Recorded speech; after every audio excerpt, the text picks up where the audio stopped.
সকালবেলায় জানো যাই কুণাল নেই, বেরিয়েছে গাড়ি নিয়ে, ও সার্ভিস করাতে গেছে শোরুমে।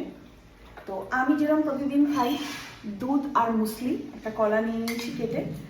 আর ওনারা আমাকে ভিডিও করে পাঠিয়েছে, রাজেশদাও রয়েছে কুণালের সাথে। তো ওখানে দারুণ খাওয়া দাওয়া চলছে, মৃত্যুঞ্জয়ের কি রাধা বল্লভী না কি সব খাচ্ছে। তো ভিডিও আমাকে পাঠিয়েছে, এখানে ক্লিপিংসটা দিয়ে দিচ্ছি। আর যাই হোক, আজকে বেশ হয় না সবসময় কুণাল থাকে ঠিক আছে, কিন্তু আজকে বেশ একটু ফাঁকা ফাঁকা, আমি নিজের মতন করে রয়েছি।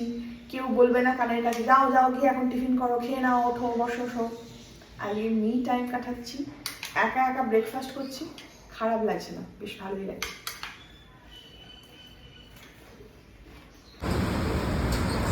রাধা বললি আজকে মৃত্যুঞ্জয় আমাদের ওখানে তো দোকান বন্ধ, ওদের কি কাজ হবে আজকে। এখানে দিল্লি রোডের ওপরে ওদের মৃত্যুঞ্জয় যেখান থেকে যায় আমাদের সেখান থেকেই খেয়ে নিচ্ছি। সকাল বাজে এখন 8:30। এই রাধা বললির টেস্ট রাজদা নাও। রাজদা ট্রাই করছে,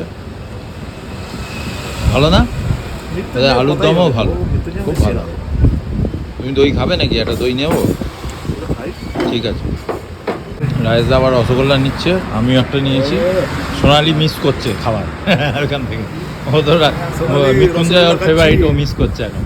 দেখো একা একা খাচ্ছি, খেতে খারাপ লাগছে তোমাকে ছাড়া।